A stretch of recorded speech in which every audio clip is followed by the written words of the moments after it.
So recently I've noticed that online there seems to be some growing frustration and even concern, certainly a lot of questions for Sony and PlayStation with what's been going on recently, especially this past week as they made one move that had a lot of people talking. I noticed a ton of interest when I went over this in Newswave, and I wanted to double back a bit and talk about Sony and sort of what's going on there, because that's the biggest question that people are asking is what is going on with PlayStation. So if you guys enjoy this video, make sure you hit that like button, helps out a ton. And if new here to the Spawn Wave channel, make sure you subscribe down below. So overall, I've really been seeing more and more people who are really plugged in for Sony and PlayStation, very much so into that system, the ecosystem, all of this, sort of having some moments of pause here and there. And I think this most recent announcement with PlayStation Plus and that, I would say, drastic jump in price really had people taking a step back and kind of evaluating the scenery here. And really, I've noticed this kind of goes back to that showcase that they had in May, and it didn't necessarily hit for a lot of longtime PlayStation fans, is what I'll say. Ones that are typically used to what they saw, especially in the second half of the PS3 generation, certainly during the PlayStation 4 generation, when it was a big focus on creating these good narrative-driven single-player experiences, right? They're very, very talented at Sony doing this. And when you show up to a PlayStation experience, the showcase, and you see a lot of live service stuff, a lot of multiplayer stuff, it's not bad to have that mixed in. That kind of seemed like it was the focus, wasn't it? It was like, all right, this is our path forward. We're going to make a lot of these live service games. They have communicated this to investors. They've talked about this in interviews with GQ and Wired and all these places. But when they started unveiling things like Fair Games from Haven, Jade Raymond, a lot of Ubisoft developers actually went there, and they're making a game that looks very much like a Ubisoft title, although we haven't really seen any gameplay, but the logo looks kind of like it would fit in as a Ubisoft game. Concord, and then Marathon, of course, coming from Bungie. People started to go, okay, I think I see what's happening here. And then we get news that Bungie was kind of making the rounds and essentially evaluating a lot of these live service games for Sony. And Sony did pay a lot of money for Bungie. I think most people look at it and say, okay, they probably paid more than market value for Bungie, but it makes sense when you hear about Bungie going around and looking at these different games that are in development and telling Sony, so Jim Ryan, Herman Holst, hey, this is a good idea to continue forward with this, or this one needs to go back in the oven and maybe figure out how they're going to monetize and build on this live service, constantly updated world going forward. And apparently, Naughty Dog's Last of Us Factions multiplayer, remember the one that they showed concept art with Neil Druckmann and all of this at one of Jeff Keighley's events? That was one that apparently focus was shifted off of that, this according to reports I believe out of Bloomberg, and then looked elsewhere to what you would expect Naughty Dog to work on, which is a single-player, narrative-driven game. So when you start hearing about that, you go, oh, okay, that's odd. But then we hear about Deviation Games and how they laid off like half their staff, and it seems that something happened between them and Sony. It may have been an evaluation from Bungie, and I guess they backed off from whatever project they were working on. And then you kind of look at what 2023 has been for Sony so far. We had Forspoken. It didn't go over so well, but that was with Square Enix, okay? And then you kind of jump forward to Final Fantasy 16. It's also with Square Enix. And now we're coming up on release from Sony's first-party studio with Insomniac, that being Spider-Man 2. And then we also have Helldivers 2 that's coming up. But really, if you look at this year, and I've noticed more and more people kind of reflecting on 2023, as obviously we've had a lot of games, but they're kind of noticing that, oh, wow, Sony themselves, so like think of Sony's first-party developers, haven't necessarily released much. And that's, yeah, the thing with that is, though, I have noticed, and I've looked back on the PS3 and the PS4 just to verify, they always seem to have like a 10 to 12 month run where they don't have a lot coming out in each generation, and then like the following year you start to see things pick up a bit more. So I'm thinking we might just be in that period for Sony now, I guess, where they are leaning heavily on third-party developers. specifically Square Enix, as we're going to talk about going into 2024. But typically, I would expect that to then start to turn around and we see more and more games just come out from Sony's first party because, to be honest, games just take a long time to make now more than ever. But then we get to the PlayStation Plus situation. This really, set everyone over the edge with, good reason, really, because they show up and they raise prices on PlayStation Plus by 30 to 35%. With PlayStation Plus Premium, for example, goes from $120 to $160 per year. But Essential was one that I think a lot of people felt because that is basically the barrier to then play online with like full price games. So if it's free to play, you don't need any of this stuff. You could still play your Fortnite, your Call of Duty Warzone, I guess, without needing that subscription service, that fee. But if you want to play full Call of Duty multiplayer, right?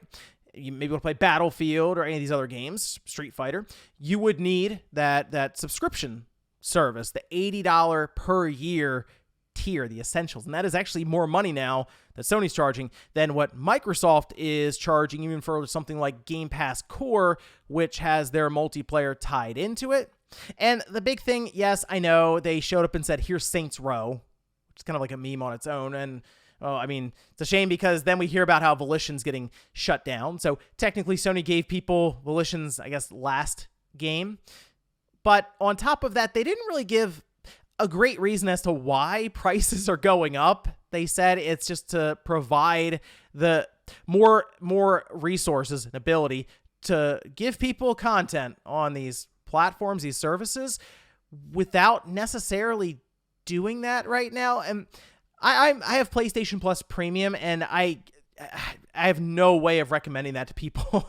From what I've experienced, yeah, you get like the PlayStation 1 games, the PSP games. That's cool, but they really haven't made a push for PS2, and it just seems obvious that that would feel like there is a significant more value than what they've done with things like the PSP and the PS1 era, because the PS2 is, I think, a generation that, when cleaned up, especially through emulation, can actually hold up pretty well. And you think of the vast library they have access to, it feels like a slam dunk. And there have been rumors, I think Mystic Ryan mentioned it, that they're working on like a PS2 emulator or something. I do believe that is the case, but then it feels like we've never actually had this service launched fully. We've always kind of been in that half step, or even that, you could say, beta period with this whole thing, because when they talked about PS2 games, kind of thought we were going to get PS2 games, not necessarily, hey, here's a remaster from the PS4 generation that's based on a PS2 game, and that kind of fills in the gap. Now, I will say we still have not seen what the PlayStation Extra and Premium tier offerings will be for September. So who knows? Maybe they could surprise us. Maybe like things have worked now with this emulator, and we're going to start dropping some really good PS2 games in. It's like, oh, okay, we have at least something to go on there.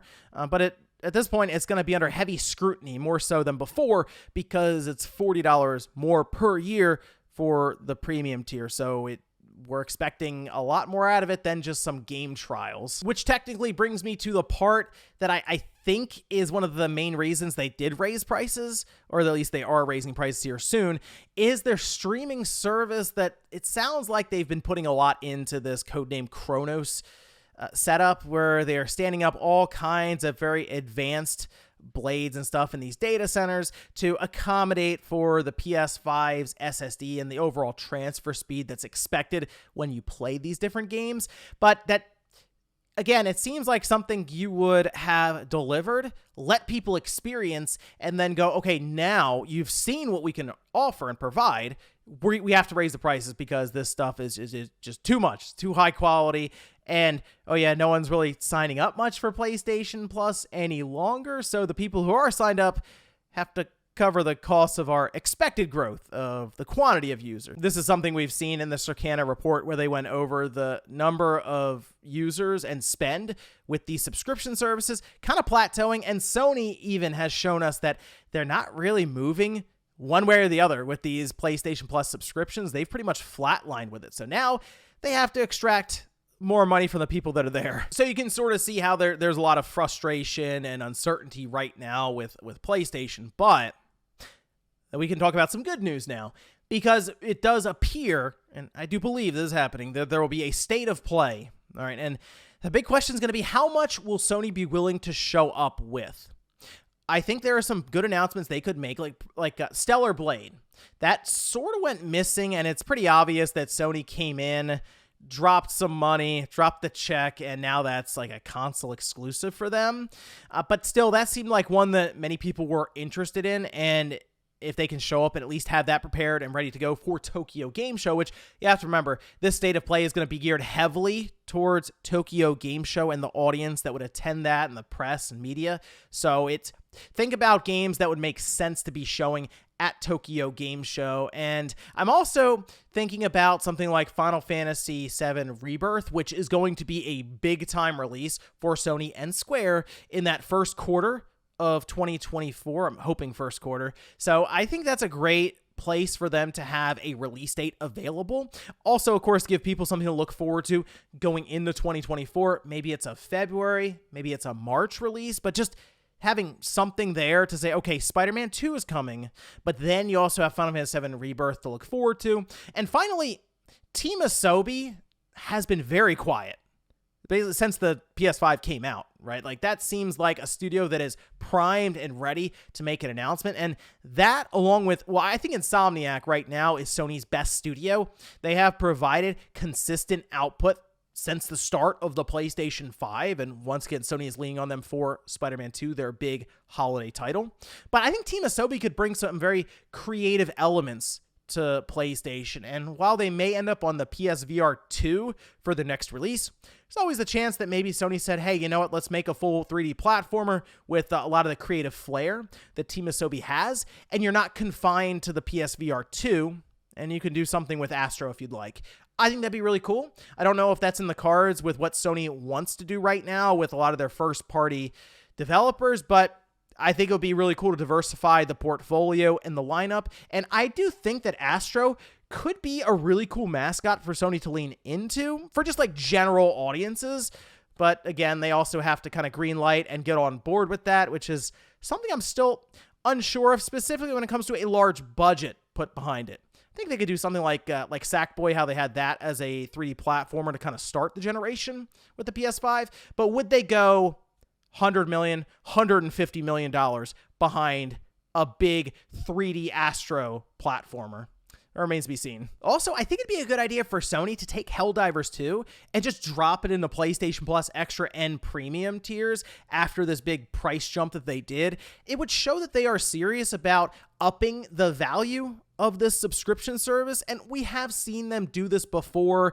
Yes, it was with Destruction All-Stars. Yes, I think Helldivers 2 is going to be better than Destruction All-Stars, but just them at least showing, okay, the prices went up 30 to 35%, but we will be delivering better value to you starting with Helldivers 2. The only thing that's still kind of interesting to me about all of this, based on what I'm seeing like online, it doesn't necessarily match up with the sales performance of the PlayStation 5 console, where it's just doing really, really well for Sony. It's basically caught up to the PS4 in the US, although I will note something that they themselves admitted to investors is that they have this very high goal for the year for PlayStation 5 sales. It's about 25 million consoles for the fiscal year, which is wild stuff. I know the Switch has been able to eclipse that in a fiscal year, but I think the PS5 at its price point and the fact that it's just a set-top box, it's just a console, it doesn't have that hybrid form factor to it, it's going to be a bit more difficult to do it.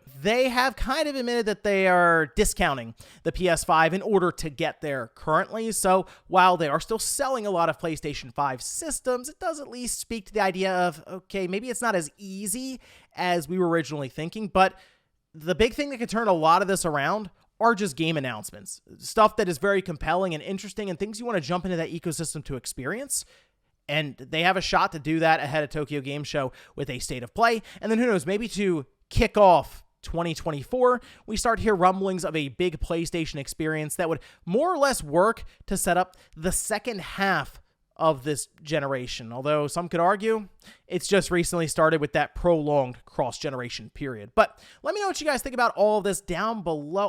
I've noticed a lot of uncertainty, questioning around what's going on at Sony, and it's hard to not understand why people are seeing this right now, especially with what Sony pulled this past week with some of the pricing. Thanks guys for watching, and I'll see you next time.